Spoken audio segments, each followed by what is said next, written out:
आहेत नवीन टॉपिक ते म्हणजे therapeutic diet for the liver diseases.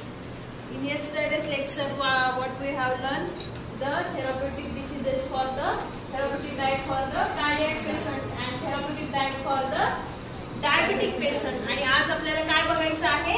Therapeutic diet for the liver diseases. So, which is the largest gland in our body?